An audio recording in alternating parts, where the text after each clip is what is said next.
আমাদের জীবনে বিপদ আসে কেন ভাই? বিপদ আসে কেন? বিপদ আসে কয়েক কারণে, তিনটার একটা। ইমানদারের জীবনে বিপদ আসে প্রথমত আল্লাহ তাকে সতর্ক করতে চান। কোরআনে আল্লাহ তাআলা বলেছেন লিউযীকাহুম বা'দাল্লাযী আমিলু, নিজেদের কোনো পাপের কারণে আল্লাহ তাকে সতর্ক করেন বিপদ দিয়ে, যাতে সে ফিরে আসে। এটা একটা উদ্দেশ্য। আরেকটা হলো বিপদ দিয়ে আল্লাহ তাআলা গুনাহ মাফ করেন তাকে। আর আরেকটা উদ্দেশ্য হলো বিপদ দিয়ে আল্লাহ তাআলা তার মর্যাদা বৃদ্ধি করেন। এজন্য ইমানদারের বিপদে কখনো ক্ষতি নাই, যদি সে সবরটা করতে পারে, বিপদ এক সময় দূর হয়, সওয়াব তার আমলনামায় ঠিকই জমা হয়ে যায়। আল্লাহ তাআলা আমাদেরকে বিপদে সবর করার তৌফিক দান করুন। আমরা জানি পুরুষের পায়ের টাকনুর নিচে কাপড় পরা হারাম, কিন্তু যদি কোনো মুসল্লি অথবা আলেম জুব্বা পায়ের টাকনুর নিচে পরে, সেটার কি হবে? আলেম পড়লে সেটা তো একটা ছাড় থাকা উচিত, কি বলেন? আলেম মানুষ, হুজুর মানুষ, এটা জুব্বা পড়ছে, মিয়া আপনি প্যান্ট পরেন, আপনারটার হুজুরটাকে এক নাকি, উনি হুজুর মানুষ, ওনার জন্য স্পেশাল বিধান থাকা উচিত না? আল্লাহর কি বিধান কারোর জন্য স্পেশাল আছে? হুজুর সাহেব যদি জুব্বা পরে, ওটা যদি টাকনুর নিচে যায়, ওইটাও হারাম, যেমন আপনার প্যান্ট টাকনুর নিচে গেলে হারাম। কথা কি বুঝতে পারছি?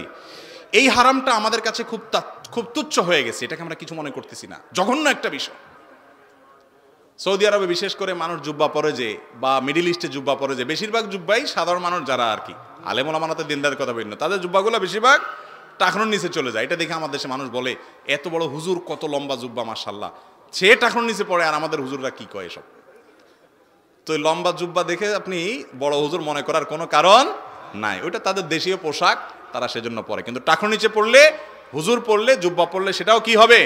হারাম হবে। চাদর পড়লে সেটাও হারাম। হ্যাঁ, মোজা থাকতে পারে, ওটা নিচের, জিনিসটাই নিচের। দোকানদার 300 টাকা মাল বিক্রি করার পর 500 টাকা দাবি করে, তাহলে এটা জায়েজ আছে কিনা? দোকানদারের সাথে কাস্টমারের কেনা বেচা যদি হয়ে যায়, চুক্তি শেষ, ভাই 300 দিলাম, কাস্টমার বলল নিলাম, বেচা কিনি শেষ, এরপরে দোকানদার যদি মাল দাম বাড়াইতে চায়, সে অধিকার দোকানদারের আর নাই। এমনকি কাস্টমারও যদি বলে দাম কমায় দেব, সে অধিকারও তার নাই। হ্যাঁ, যদি এমন হয় যে দোকানদার ঠকাইছে, তারে দামটা বাড়ায়া বলছে, জিনিস যেটা বলছে আরেকটা দিছে, এরকম যদি কোনো প্রতারণা হয়, তাহলে ভিন্ন কথা, আলোচনা সাপেক্ষে সেটার ন্যায্য মূল্য প্রাপ্য হবে সে। কিন্তু 300 টাকা চুক্তি হয়ে গেছে, কেনাকাটা হয়ে গেছে, এখন গড়িমসি করবে, এটা করলে কি হবে? জায়েজ হবে না। চুক্তি হয়ে গেলে সেটা ঠিক রাখতে হবে। এরপরে প্রশ্ন, বর্তমানে আর্সেনিকযুক্ত টিউবওয়েল বসানো সময় গোবর দেওয়া হয়, তাহলে ওই টিউবওয়েলের পানি খাওয়া কি জায়েজ হবে? খুব সুন্দর একটা প্রশ্ন এবং প্রয়োজনীয় প্রশ্ন। টিউবওয়েল বসানোর সময় যদি গোবর দেওয়ার দরকার হয়, পানি উত্তোলনের যে প্রসেস আছে, সে প্রসেসের অংশ হিসাবে, প্রক্রিয়ার অংশ হিসাবে যদি এরকম করা লাগে, তাহলে সেই গোবর দেওয়ার পরে যে পানি উত্তোলন করা হয়, অনেক পানি তো ফেলে দিতে হয়, তারপরে না এক সময় পানি খায়, তাই না? যেহেতু পানি ফেলে দিতে হয়, ফেলতে ফেলতে ফেলতে ফেলতে যদি গোবরের গন্ধ আর না থাকে, ফ্রেশ পানি আসে, তখন ওই পানি খেতে কোনো অসুবিধা নাই। অর্থাৎ আপনি গোবর দিয়েছেন, এরপরে ওই টিউবওয়েলে পানি খাবেন, সেটা জায়েজ হবে যদি গোবরের পানি যেগুলো, সেগুলো চেপে চেপে চেপে আপনি দূর করে ফেলেন, এরপরে ফ্রেশ পানি আসে, তাহলে ওটা খাইতে কোনো অসুবিধা নাই, ওটা জায়েজ আছে। অনেক সময় দেখা যায় যে বেশ কিছুদিন পর্যন্ত গন্ধ থাকে, তো গন্ধ যদি আপনার ডাইরেক্ট গোবরের গন্ধ থাকে এবং গোবরের কোনো আলামত পানিতে থাকে, তাহলে সে পানি খাওয়া কি হবে না? জায়েজ হবে না। এরপরের প্রশ্ন, কেউ যদি বেঁচে থাকাকালীন এমন ওসিয়ত করে যায় যেটা মৃত্যুর পর ওনার জন্য অকল্যাণ হবে, এমন ওসিয়ত রক্ষা করা যাবে কিনা? দেখেন, কেউ যদি ওসিয়ত করে যে আমার মৃত্যুর পরে তোমরা আমার টাকা দিয়ে একটা সিনেমা হল বানাবা, কথার কথা, অথবা আমার মৃত্যুর পরে অমুক মাজারে আমি মান্নত করছি, মান্নত পুরা করবা, অথবা আমার মৃত্যুর পরে বেদাত কাজটা করবা, এরকম ভুল কোনো মান্নত যদি কেউ করে যায়, সেই মান্নত পুরা করা ওয়ারিসদের জন্য আবশ্যক না, কারণ করলে ওটা ক্ষতি হবে ওনার জন্য। ওই মান্নত বরং ভঙ্গ করতে হবে, ওই ওসিয়ত ভঙ্গ করতে হবে। কথা কি বুঝাতে পারছি? এরপরে প্রশ্ন হলো, সামনে কবরস্থান, হর্ন বাজানো নিষেধ, এই সাইনবোর্ড লেখা কতটা যৌক্তিক? সুন্দর একটা প্রশ্ন। অনেক কবরস্থানের পাশে লেখা থাকে সামনে কবরস্থান, হর্ন বাজানো নিষেধ। এই সাইনবোর্ড কেন লাগানো হয় আমার জানা নাই। কবরস্থানে যারা শায়িত আছেন, ওনাদের কি হর্ন বাজাইলে ঘুমের ডিস্টার্ব হবে এরকম কিছু তো না, তাহলে সেখানে হর্ন বাজানো নিষেধ হবে কেন? হ্যাঁ, হর্ন এটা প্রয়োজন ছাড়া প্যাঁপো করে অযথা বাজানোটা এমনি নিষেধ। কবরস্থানে নিষেধ হবে কেন? বরং কবরস্থানে কেউ নাই, ওখানে আপনি বাজাইলেন পথচারীর জন্য, যেখানে স্কুল আছে, মাদ্রাসা আছে, মসজিদ আছে, দ্বীনি প্রতিষ্ঠান আছে, বা মানুষের ডিস্টার্ব হয়, সেই জায়গাতে হর্ন বাজাইলেন না, সেটা লেখাটা যৌক্তিক। কিন্তু কবরস্থানে আছে সেজন্য হর্ন বাজাবেন না। আমরা মনে করি অনেকে যে কবরস্থান আছে এখানে হর্ন বাজাইলে কবরবাসীদের ডিস্টার্ব হবে, ক্ষতি হবে। এগুলো আমাদের নিজস্ব বিশ্বাস।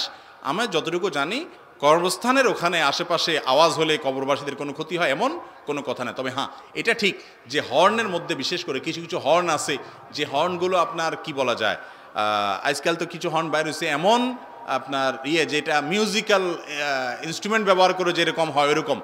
তো এরকম যদি হয় বা আপনার কবরস্থানের প্রতি একটা শ্রদ্ধা থাকবে, একটা রৌব থাকবে, আপনি সেটা দেখে মৃত্যুর কথা স্মরণ হবে, সেরকম দায়িত্বশীল এবং শ্রদ্ধাপূর্ণ আচরণ আপনার থাকা উচিত। কিন্তু তাই বলে কবরস্থান আশেপাশে লোক যাচ্ছে হর্ন বাজাইলে তাদেরকে সরাইলেন, এতে কোনো গুনাহ হবে, ব্যাপারটা সেরকম না। কবরস্থানের পবিত্রতা বা মর্যাদা যেন রক্ষা হয় সেই চেষ্টা করতে হবে, সেটা ভিন্ন কথা। কিন্তু হর্ন বাজারে যে নষ্ট হয়ে যাবে, গুনাহ হয়ে যাবে, মানুষকে সরাইতে গেলে এরকম কোনো কথা নেই। এরপরে প্রশ্ন হলো, আপনার মাহফিলে অনেক দূর দূরান্ত থেকে অনেক ছেলেরা আসে, কিন্তু মাহফিলে এসে তারা নামাজও পড়ে না, তাদের উদ্দেশ্যে কিছু বলেন। মাহফিলে এসে নামাজও পড়ে না এরকম যদি কোনো ভাই থাকেন, তাহলে আপনাকে বলবো আপনি কষ্ট করে মাহফিলে আসার চাইতে বাড়িতে বসে নামাজ পড়লে অনেক ভালো হতো। আপনার এই মাহফিলে আসাটার কোনো মানে হতে। আবার আরেকটা অ্যাঙ্গেল থেকেও দেখা যায়, একটা লোক দূর থেকে আসছে, নামাজের গুরুত্ব বুঝে নেয়, মাহফিলে এসে গুরুত্ব বুঝে যদি নামাজ ধরে সেটাও তো ভালো, ঠিক না ভাই? ঠিক।